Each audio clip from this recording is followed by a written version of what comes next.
在法国有众多知名艺术家，其中一位是脑子里满满都是创作衣服的奇妙灵感。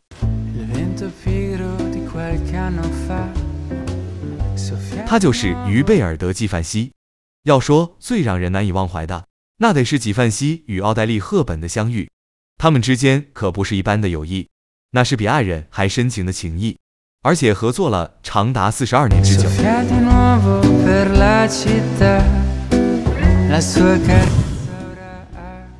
想当年他们初次见面的时候，发生了谁都没想到的一幕。Thank you。那天，美若天仙的奥黛丽·赫本满心欢喜地请求纪梵希为她设计衣服，结果竟然被拒绝了。到底是啥原因让纪梵希做出了这样的决定呢？快让咱们一起穿越时光，去探寻那段传奇故事的开头吧。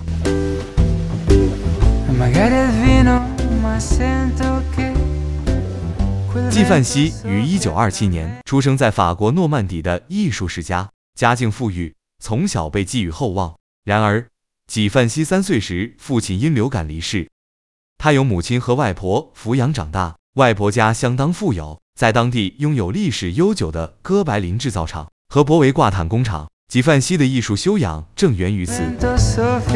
纪梵希年少时便英俊帅气，才华出众，拥有湛蓝的眼眸、精致的五官、爽朗的笑容，身高达1.98米，被誉为时尚界全方位的巨人。据说其父母期望他将来成为一名律师，可没想到10岁那年，年纪尚小的他已怀揣成为设计师的远大梦想。17岁的纪梵希就开始涉足设计。经过不断努力，1952年25岁的纪梵希拥有了自己的工作室，成为时装界的新锐之星。此后，纪梵希声名远扬，很多贵族公主、成功女士都以穿纪梵希的服装为荣，就连当时的总统夫人杰奎琳·肯尼迪都要订购纪梵希的礼服。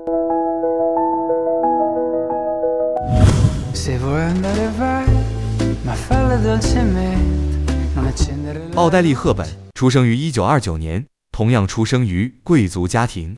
虽在战争期间忍饥挨饿，但不改典雅气质，而且懂得争取和坚持。在奥黛丽·赫本年轻的时候，她的舞蹈天赋备受认可。她曾在皇家舞蹈学院接受严苛训练，并在荷兰和英国的舞台上展示了她的舞技。她的优雅和灵活性为她在表演界打下了坚实的基础，也为其电影生涯铺好道路。1948年，她在荷兰电影《荷兰七客》中出演一个空中乘务员的小角色，尽管出镜时间短暂，却为其敲开了电影界的大门。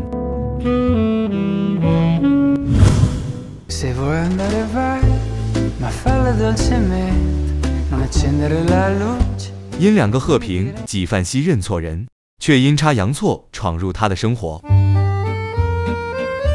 26岁的纪梵希正站在时尚浪潮的前端，才华展露无遗。而24岁的赫本那时还没什么名气，他刚拍完《罗马假日》，但影片还未上映，对未来的演艺生涯却充满期待。为了筹备新剧《龙凤配》，赫本承担起挑选服装的任务。起初，他一心想和巴黎世家的品牌设计师合作，可对方太忙，拒绝了他。在经纪人的极力推荐下，赫本决定找纪梵希帮忙。他打电话跟纪梵希约好了见面时间。纪梵希听说有个叫赫本的女士要来，满心欢喜的以为是美国巨星凯瑟琳·赫本。You love me, Chris. Call it love if you like. 没想到找上门的是新人赫本。那天她穿着休闲窄脚裤，一头短发，白衬衫，平底芭蕾鞋，就像个邻家女孩。纪梵希瞧着这个清瘦的无名女孩，实在提不起兴趣合作。纪梵希脸上保持着优雅，心里却满是失望。在他看来，赫本太瘦了，像个脆弱的小动物，一点气质都没有。这到底他是谁呀？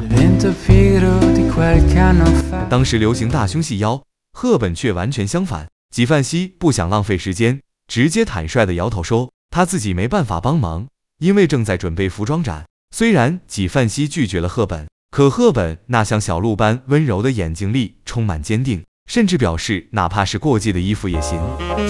谁能想到，这看似糟糕的开头，竟成就了时尚界的一段传奇。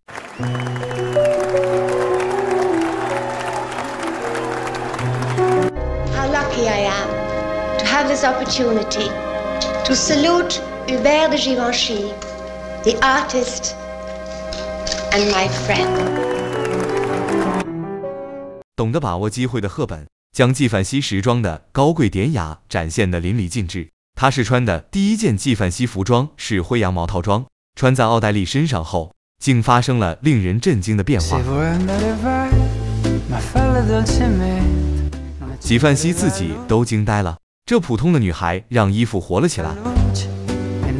接着，她挑选的第二件衣服是白色无肩带连身长裙晚礼服，极为合身。最后那件黑色平领露肩装，上面的丝绒花卉图案十分漂亮，而且这种设计正好能遮住她消瘦突出的锁骨。赫本真是奇妙无比。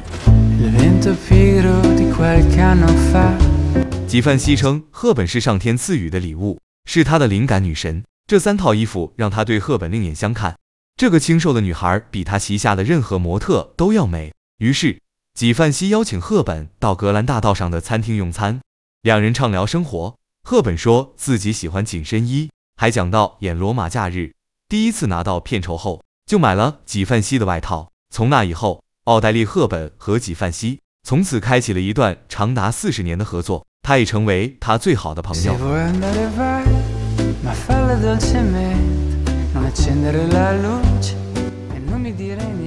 永远的经典。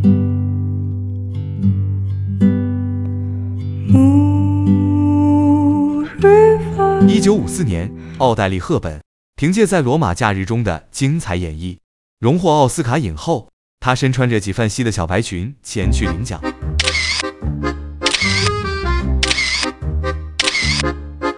1957年，在电影《甜姐》中，赫本身着一套红色的纪梵希礼服，从卢浮宫的阶梯逐级而下，惊艳了整个世界。1961年，赫本在电影《蒂凡尼的早餐》里穿着纪梵希设计的小黑裙，令众人倾倒，成为了电影史上的经典形象。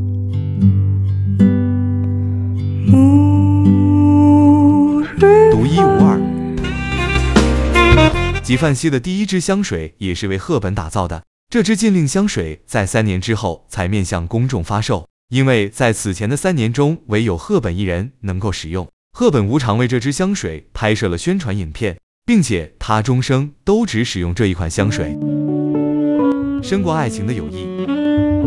然而，他们的故事存有遗憾，戏里为他设计服装，戏外一套接着一套为他制作嫁衣。纪梵希终生未娶，赫本却历经了2次婚姻，前2次均以丈夫的出轨告终，数次失意的爱情让赫本心灰意冷。但纪梵希始终如一。纪梵希在赫本结婚时，亲手为其设计了嫁衣，那是真真都带着爱与忧愁的设计，但却充满了祝福与真诚。生命中最重要的人，晚年离开荧幕的赫本失去了往昔的光彩，仍是纪梵希默默陪伴着他，时常与他漫步于塞纳河畔，倾心交谈。后来赫本病了，纪梵希动用自己的私人飞机送他回瑞典。赫本一踏入机舱，便发现舱内满是纪梵希为他准备的鲜花。当时赫本惊喜异常，问纪梵希：“为什么你总是最懂我？”纪梵希这样说：“因为你是我生命中最重要的人。”1993年，赫本永远地离开了人世。纪梵希对外界说过这样的话：“再没有一个人能够像奥黛丽·赫本那样，给我一种非常强大的情感能量。”纪梵希默默低垂着头，与赫本的丈夫和儿子一同抬着灵柩，陪她走完了人生的最后一段旅程。而赫本在弥留之际，给纪梵希留下了一件大衣。当你感到孤独，穿上这件大衣，就仿佛我紧紧拥抱着你。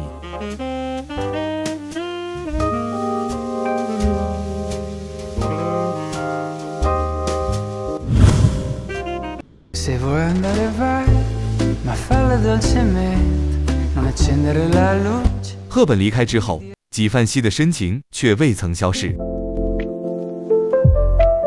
2015年，赫本逝世22年后，从聚光灯中隐退多年的纪梵希现身。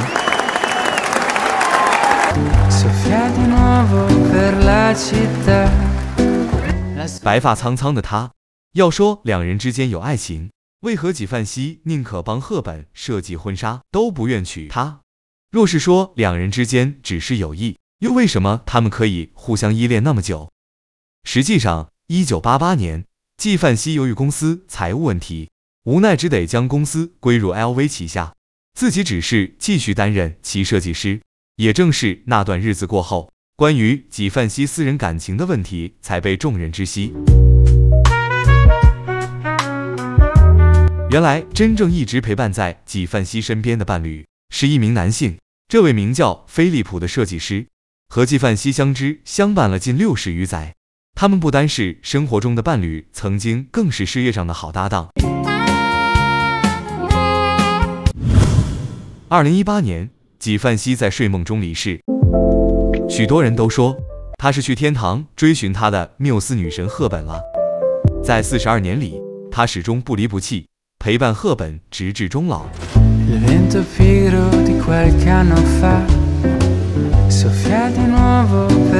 纪梵希是个深情又专一的人，他把爱情给了挚爱菲利普·维内特，而把所有友情都给了赫本。Thank you。世界上有一种友情叫纪梵希与赫本，这种友情和爱情无关，却比时光更为长久。从青春年少至白发苍苍，始终如一，毫无怨言。How do I look? Very good.